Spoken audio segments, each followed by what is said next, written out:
Stalin is more dangerous தென் கருணாநிதி. ஆமா prove ஆயிடுச்சுல இல்ல. காலையில எந்திரிச்சோனே ஒரு இன்ப அதிர்ச்சி.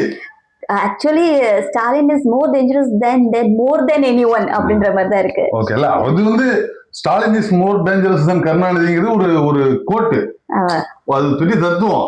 அதுக்காக சொல்ல வேண்டியது. கண்டிப்பா கண்டிப்பா. காலையிலேயே ஒரு இன்ப அதிர்ச்சி எழுந்து பார்த்தோன்னே பயங்கர ஷாக் ஆயிடுச்சு. ஆனா எனக்கு வர போறது இல்ல, ஆனா நான் ஏன் சந்தோஷமா இருந்தேன். எனக்கும் வர போறது இல்ல. ஆனா ஏன் சந்தோஷம் தெரியுமா? தெரியும் இது இந்த பணத்தோட வேல்யூ என்ன, இது என்ன செய்ய போகுது, எப்படி இருக்குன்னு எனக்கு தெரியும். அதனால வாங்க போற தாய்மார்களுக்கெல்லாம் வாழ்த்துக்கள். வாங்கி சந்தோஷமா இருங்க.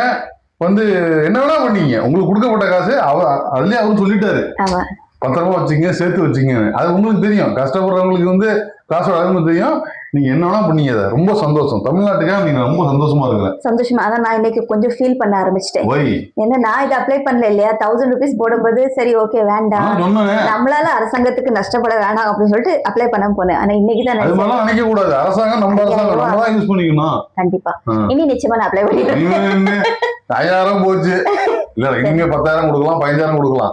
அதான் அதாவது சொல்றத செய்வாரு, சொல்லாததே செய்வாரு. ஆனா நிஜமா எல்லா கவர்மெண்ட்டும் நான் தாரேன்னு ஷோ காட்டும் போது போட்டுட்டேன், வரவு வச்சாச்சு அப்படின்னு ஒரு ஸ்டேட்மெண்ட் கொடுக்கும்போது பயங்கர ஷாக் ஆயிடுச்சு. 5000 ரூபாய் என்னடா அது காலகட்டத்தால ஒரு இன்பது. நான் கூட சரி ஏதோ ஸ்டேட்மெண்ட் விட்டுருக்காருன்னு எடுத்து பார்த்தா 5000, 3000 தானே கொடுவான். 2000 டிப்ஸ் வச்சியா, 3000 வந்து உரிமைத்துறை, 2000 ஸ்பெஷல் போங்க. ஆனாலும் வந்து பாத்தீங்கன்னா நீங்க லஞ்சம் கொடுத்திருக்கீங்க. எதுக்கு? ஓட்டுக்கு. என்ன லஞ்சம்? ஆமா, அது எப்படி கொடுக்க முடியும்ன்ற எலெக்ஷன் வரும்போது மட்டும் தான் உங்களுக்கு கண்ணுக்கு தெரியும். ஆமா, லீகலியா கொடுக்கறது லீகலி. எங்க அரசாங்கத்துக்கு நாங்க நிர்வகிச்சு நாங்க காசு கொடுக்க வேண்டிய அந்த பொறுப்பு எங்களுக்கு இருக்குது. அது எங்க இஷ்டம். ஏன் பிஜேபி கொடுக்கும் போது நார்த் இந்தியாவில அது நாங்க கொடுத்த மாதிரி கொடுத்து திருப்பி வாங்கிட்டோம்ல, 10,000 போட்டோம். எங்காவது வாங்க மாட்டாரு, மாத்தி போட்டுட்டோம். பொம்பளை பேருக்குலாம் ஆம்பளை பேருக்கு போட்டுட்டோம், காசு எல்லாம் திருப்பி கொடு அப்படின்னு சொல்லி கழுத்தை பிடிச்சி நின்றாங்க. அது அவங்க இல்ல இப்ப எப்படின்னா, இப்ப அவங்க கொடுக்கும் போது இடிச்சுது அவங்களுக்கு, அவங்க கொடுக்கும் போது கேள்வி கேட்டோம்ல. அதாவது அவங்க திடீர்னு கொடுத்தாங்க. இதாவது என்ன சொல்றாருன்னா, உரிமை தொகையை வந்து நாங்க கொடுக்கறோம்னு சொல்றோம், நிறுத்துறதுக்கு ஒட்டுறதுக்கு மூலியமா சேர்ந்து வந்துருச்சு, அதனால கொடுத்து விட்டுறேன். இல்ல அந்த பணம் வந்து நாளைக்கு வாக்குப்பதிவு இன்னைக்கு வந்துச்சு அந்த பணம். அது எவ்வளவு பெரிய அபத்தமான விஷயம் அது. இது வந்து லீகலா போறது. இது எப்போதும் கொடுக்க வேண்டிய பணம். இப்போ ஒண்ணு இல்ல, இப்ப என்ன சொல்றாருன்னா, இந்த பணம் கொடுத்திருக்காங்கல்ல, இது வந்து அடுத்து திமுக ஆட்சிக்கு வர போகுதா இல்லையாங்கிறது நமக்கு தெரியாது. கண்டிப்பா தெரியாமலேயே மக்கள் கஷ்டப்படக்கூடாது. இந்த அவர் என்ன சொல்றாரு, இந்த 3 மாசத்துல, ஏன்னா 3 மாசத்துல வந்து 2 மாசத்துக்கு வந்து தமிழ்நாட்டை வந்து ஆட்சி நடக்கும், வந்து தேர்தல் நடக்கும் பொழுது தேர்தல் ஆணையம் வந்து எடுத்துக்கும் தமிழ்நாட்டை.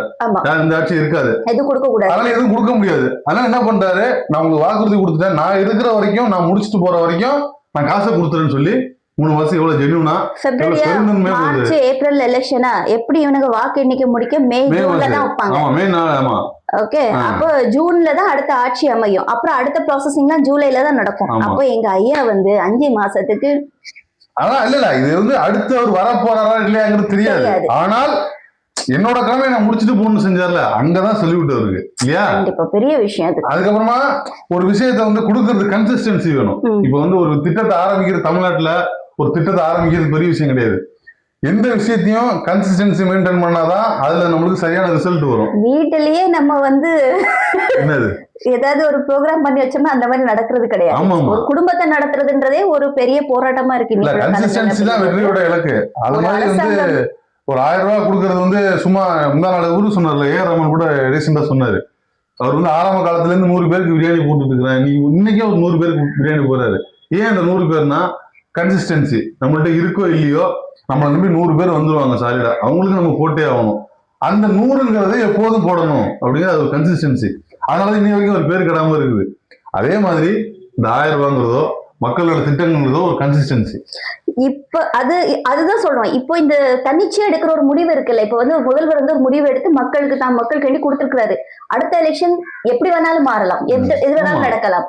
ஆனா அதையும் பொருட்படுத்தாம நான் சொன்ன வாக்க நான் செய்யறேன்னு இந்த முதல்வருக்கு ஒரு பெரிய சல்யூட். ஆனா இதுல இன்னொரு விஷயமும் கவனிக்கப்பட வேணும். இது வந்து அவருடைய தலைமையில இருக்கிறதுனால அவரால் அந்த டிசிஷன் எடுக்க முடிஞ்சிச்சு. இதே டபுள் இன்ஜின் சர்க்கார்னு கேக்குறாங்க இல்லையா, அம்சாட்ட கேட்டு சொல்லணும், ஆனா கொடுக்க மாட்டாரு.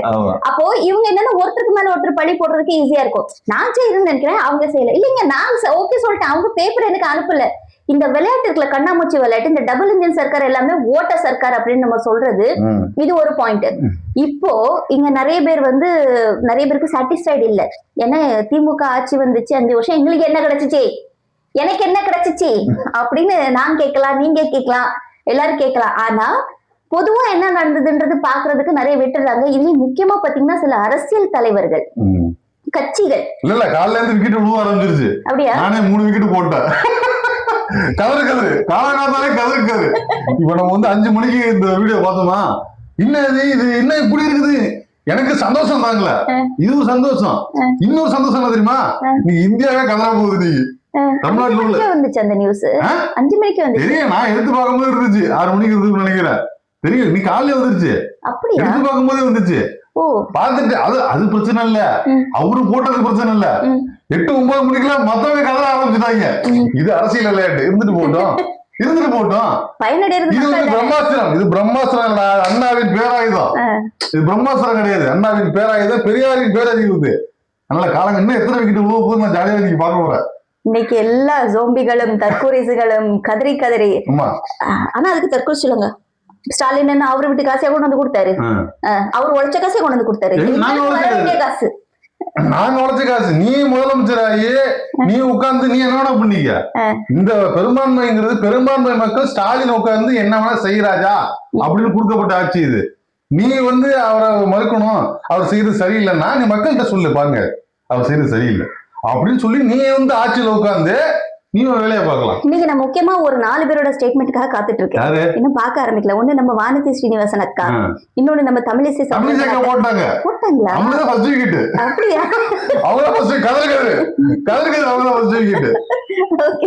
இவங்க எல்லாம் என்ன பேச வர்றாங்க அப்படின்றது வெயிட் பண்ணிட்டு இருக்கேன். எவ்வளவு இன்னைக்கு வயிறு போறதுன்னு மட்டும் தான் நான் பார்க்க போறேன். இந்தியா முழுக்க கதற போறாங்க. ஏன்னா இப்ப அட்டி உண்மையிலேயே வந்து எக்ஸ்பெக்ட் பண்ணவே இல்லை இந்த விஷயத்த. வரவு வைக்கப்பட்டதா, திருப்பி அது ஒரு தடவை டிசிஷன் போய் பார்ப்போம். வரவு வைக்கப்பட்டது கொடுக்க போறது என்னன்னா, அதாவது இவர் கொடுக்க போறது தெரிஞ்சு கேஸ் போட போறாங்களாம். கேஸ் போடுறதெல்லாம் நீங்க அவங்கள்ட்ட வச்சுக்கலாமா? அவர்லாம் எவ்வளவு ஆளு முந்தா நாள் 1 வருஷம் தீர்ப்பு வந்துச்சு, அது யாருமே கவனிக்கல. அதாவது பல்கலைக்கழகத்துல வந்து ஆளுநர் தான் வந்து சான்சலர்ஸ் நியமிக்கணும் அப்படின்னு சொல்லி ஆளுநர் வந்து பிளான் பண்ணி அதை இது பண்ணாங்க. அதுக்கு திமுக கேஸ் போட்டு ஜெயிச்சிருச்சு. கதறு பூரா கதறு இன்னைக்கு. அதை தாண்டி என்ன சந்தோஷம் அப்படின்னா, ஒரு இந்த 5000 ரூபாய் பணங்கிறதோ அல்லது வந்து இது வந்து சாதாரண விஷயம் கிடையாது. நான் வந்து முழுக்க நான் அனுபவிச்சேன், எனக்கு தெரியும். நான் திரும்ப சொல்றதான், தமிழகத்தின் இருண்ட காலங்கிறது என்ன தெரியுமா? 1977 to 89, 2011 to 2021 தான் தமிழகத்தின் மிக மிக மிக மிக இருண்ட காலம். ஏன் தெரியுமா? அந்த காலத்துலதான் மக்களுக்கும் அரசுக்கும் எந்தவித சம்பந்தமும் கிடையாது. முழுக்க ஒரு தனிநபர் அந்த விருப்புகளை வச்சு முடிவு எடுத்துக்கிட்டு எதையுமே பண்ணாம பண்ணிருப்பாங்க. பேரளவுக்கு ஒரு சமூகம் அடுத்த கட்டம் போற அளவுக்கு ஒண்ணு பண்ணணும். ஒரு அரசு வந்து மக்களோட எப்பவும் கனெக்ட்ல இருக்கணும், ஒரு பேச்சுவார்த்தையில இருக்கணும், ஒரு ஏதாவது ஒண்ணு வந்து ஒரு பரிமாற்றம் இருந்துட்டே இருக்கணும். அது இந்த அதிமுக ஆட்சியில நான் பார்க்கவே இல்லை. அது அப்படி ஆரம்பிச்சிருந்தா அது கலைஞர் ஆரம்பிச்சிருப்பாரு, அதுக்கப்புறமா தான் ஜெயலலிதா ஆரம்பிச்சிருப்பாங்க. அந்த விஷயத்து இந்த 2011 to 2021 பாருங்க, ஒட்டுமொத்த தமிழ்நாடும் பின்னோக்கி போயிடுச்சு. மக்கள் வந்து ஒரு சூனிய மாதிரி இருந்தாங்க அந்த 10 வருஷம். ஏன்னே தெரியல. அதுக்கப்புறமா தான் நான் யோசிச்சு பார்த்தேன், மக்களோட இவங்க பேசவே இல்லை, எந்த கனெக்டுமே வச்சுக்கல, எதுவுமே செய்யவே இல்லை. அப்ப வந்து மக்கள் வந்து ஒரு பரிதவிப்பான சூழ்நிலையில என்ன பண்றதுன்னு தெரியாம எந்த ஒரு குடுக்கத்துக்கு கையெல்லாம் இருந்தாங்க. ஸ்டாலின் வந்தோன்னு பாரு, வரிசையா 21ல இருந்து ஒரு கணக்கு இருந்துச்சு. ஆக்சுவலி என்னன்னா, நான் ரொம்ப ஹானஸ்டா எல்லாருக்கும் 1000 கொடுத்தாங்க. 11 to 16 வரைக்குமே, ஐ மீன் 2016 வரைக்குமே எனக்கு தெரிஞ்ச வரைக்கும் திமுகவோ அதிமுகவோ எனக்கு ரெண்டுமே எனக்கு வந்து நியூட்ரலா தான் எனக்கு இருந்துச்சு. நான் ஓட் பண்ணுவேன், எனக்கு ஜெயலலிதா பிடிக்கும்ன்றனால நான் ஓட் பண்ணுவேன். ஆனா நான் கேட்டேன், நான் இதுக்கு முன்னாடி என்னோட FB வீடியோல கூட நான் போடுறேன், Facebookல கூட நான் போடுறேன். நம்ம கேட்கிற விஷயங்களுக்கு நியாயமான விஷயங்கள், கோரிக்கைகளை வந்து நிறைவேற்றி கொடுத்துருக்காங்க. சின்ன சின்ன ப்ராப்ளம்ஸ் நம்ம வந்து டைரக்டா போற மாதிரியான ஒரு விஷயம் இருந்துச்சுன்ற மாதிரி எனக்கு. ஆனா 2016க்கு அப்புறம் நீங்க சொல்லுங்க, உண்மைக்குமே அது வந்து இருந்த காலம். நான் திரும்ப சொல்றேன், இதெல்லாம் கவர்னன்ஸ்ல உள்ள பேசிக். ஒரு குறைய சொல்றதுங்கிறது, அதை நிவர்த்தி பண்றதுங்கிறது ஒரு கவர்னன்ஸ். நான் சொல்றது ஒரு விஷன் வேணும். மக்கள் எப்படி இருக்கிறாங்க, அவங்களுக்கு என்ன தேவைப்படுது, ஒவ்வொரு டைமும் அவங்களை வந்து ஒரு இடத்துல இருந்து ஒரு சின்ன புஷ் கொடுக்கணும். அதுதான் வந்து ஒரு கவர்மெண்டோட, அதுதான் தலைவனோட திங்கிங் விஷன்ங்கிறது தான். அது கிடையாது, நம்மகிட்ட அது கிடையாது. இப்ப வந்து கலைஞர் வந்து கலைஞர் டிவி கொடுத்தாரு, அப்புறம் தான் நம்ம வந்து மிக்சி கொடுத்தாங்க, ஃபேன் கொடுத்தாங்க இன்னைக்கு. ஆமா, இப்போ உதயநிதி அவரை வந்து உதயநிதி அண்ணா வந்து விளையாட்டுத்துறை அமைச்சர் ஆக்கணும்னு எல்லாருமே கிண்டல் பண்ணாங்க. நான் கூட கிண்டல் பண்ணேன், ஏன்னா அவரை ஸ்போர்ட்ஸ் மினிஸ்டர் ஆக்கிட்டாங்க அப்படின்னு. ஆனா இப்பதான் தெரியுது அந்த ஸ்போர்ட்ஸ் மினிஸ்டரோட முக்கியத்துவம் என்ன. இன்னைக்கு எத்தனை குழந்தைங்க இன்னைக்கு பிள்ளைங்க எந்த இடத்துல நிஜமா நான் அதெல்லாம் நானே கிண்டல் பண்ணிருக்கேன். இப்படி ஒரு புதுசா ஒரு டிபார்ட்மெண்ட் கிரியேட் பண்ணி வச்சிருக்காங்கன்னு பார்த்தா இன்னைக்கு எஜுகேஷன் மினிஸ்டர் அன்பில் சாரா இருக்கட்டும், ஸ்போர்ட்ஸ் மினிஸ்டரா இருக்கட்டும், ரெண்டு பேரோட அந்த காம்பினேஷனா இருக்கட்டும், இன்னைக்கு ஸ்டூடெண்ட்ஸோட வளர்ச்சியா இருக்கட்டும், இதெல்லாம் பார்க்கும்போது நிஜமா சொல்றோம். நம்ம வந்து ஒரு படத்துல கூட சொல்லுவாங்க, நீ வந்து என்னோட எதிரில் நின்று பார்த்துட்ட, நீ என் பக்கத்துல இருந்து பார்த்தா உனக்கு தெரிஞ்சிருக்கும் அப்படிம்பாங்க. உண்மைக்குமே அந்த டயலாக் யாருக்கு பொருந்ததுன்னா திமுக அரசாங்கம். இன்னைக்கு ஆமாங்க, நம்ம எதிரியா பார்க்கும்போது நமக்கு தெரியாதுங்க. பிரகாஷ் சொல்லுவார் எனக்கு ஏதோ ஒரு படத்துல, நான் உன்னை எதிரியாவே பாத்துறேன், உன் பக்கத்துல இருந்து பார்த்துதான் எனக்கு தெரிஞ்சிருக்கும் அப்படின்னு. நிஜமா சொல்றேன், நீங்க திமுகவை எந்த அளவுக்கு நீங்க திமுக எங்களோட எதிரி, திமுக எங்க எதிரி, இன்னைக்கு வர்ற எல்லா கட்சியும் பார்த்து எனக்கு அது ஏன் இன்னைக்கு எல்லாருமே ஒரே மாதிரி ஒண்ணு இல்ல. அது வீட்டுல சாப்பாடு கொடுக்கும்போது சேர்த்து அதே கொடுத்துருவாங்க, சொல்லிடுவாங்க திமுக எனக்கு எதிரி. ஆனா அவங்க எல்லாரும் பேசி புரிஞ்சு தெளிஞ்ச பிறகு வர்ற ஒரே இடம் திமுக தான் இருக்கும். யாரா இருந்தாலும் தெளிஞ்ச பிறகு நீ இங்கதான் வந்தாகணும். நிலையடி இல்ல நிலையடி இல்ல. அரசாங்கம் சம்பந்தப்பட்ட எல்லாமே நீங்க ரொம்ப சூப்பரா வச்சிருக்கீங்களா அப்படின்னு கேள்வி கேட்டா நிச்சயமா எல்லாருக்கும் ஒரு ஹிட் அண்ட் பட்ஸ் இருக்கும். இப்ப நம்மளுமே வந்து கவர்மெண்ட் ஹாஸ்பிட்டல் போகும்போது எல்லா டாக்டர்ஸ் ஒரே மாதிரி இருக்காங்களா? அங்கேயும் நமக்கு வந்து தகராறு வந்திருக்கு, அங்கேயும் பிரச்சனை வந்திருக்கு. ஆனா அதுக்கான நம்ம அடுத்த ஸ்டெப்ஸ் என்னன்றதை நம்ம யோசிக்கிறோம். சில நேரங்கள்ல அவங்க ரொம்ப கரெக்டாவே இருக்காங்கன்னு தோணும். அவங்க பாயிண்ட் ஆஃப் வியூல அவங்க ஹாஷா பேசினாலும் அது பாயிண்ட் அப்படின்றதுனால நம்மளும் வாய மூடிட்டு வர வேண்டிய சூழ்நிலையில இருக்கும். அப்படி சொல்லாங்க, இங்க லஞ்சம்லாம் ஒழிக்கப்பட்டதா, நீங்க ஏன் லஞ்சம் கொடுக்குறீங்க அப்படின்றது எனக்கு தெரியல. இது வரைக்கும் நான் வந்து எந்த அரசாங்கத்துக்குமே நம்ம லஞ்சம் கொடுத்தது கிடையாது. இல்ல இருந்தா தானே நம்ம கொடுப்போம், அது வேற விஷயம். அப்போ உங்களுக்கு ஒரு ஒர்க் நடக்கணும், அது ப்ராப்பரா இருந்துச்சு, நீங்க லஞ்சம் கொடுக்க வேண்டிய அவசியம் இல்லை. ஆனா லஞ்சம் கொடுத்துட்டு திருப்பி நீங்க அரசாங்கத்தை குறை சொல்றது எந்த விதத்துல நியாயமும் இல்லை. இந்த மாதிரி மக்களுடைய சிந்தனைகளும் பார்வைகளும் பலவிதமா மாறுபட்டாலும் தான் எந்த இடத்துல இருக்கும், இல்ல நமக்கு அதுல என்னென்ன பெனிஃபிட்ஸ் கிடைச்சிருக்கு, இல்ல இது எந்த அளவுக்கு இருக்குன்றது மனசாட்சி உள்ளவங்களுக்கு நியாயமா சிந்திக்கக்கூடிய மனசாட்சி எல்லாம் ரொம்ப சந்தோஷமா இருக்கும். 5000 வந்துருச்சு, எல்லா பேரும் பூரா கூட ஜாலியா இருங்க, சந்தோஷமா இருங்க. உங்களுக்கு என்ன வேணும்? 5000 ஒரு பெரிய அமௌண்ட். ஆமா, 1000 ரூபாய் காசுங்கிறது 1000 ரூபாய்க்கு கோபி சொன்ன மாதிரி 1000 ரூபாய் இல்லாம இருக்காம பாரு, அவன்கிட்ட போய் கேட்டு பாருங்கிற மாதிரிதான்.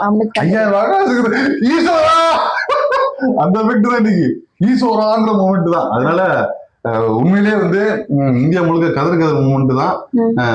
மறுபடியும் அது ப்ரூவ் ஆயிடுச்சு. என்னது, ஸ்டாலின் இஸ் மோர் டேஞ்சரஸ் தான் கருணாநிதி.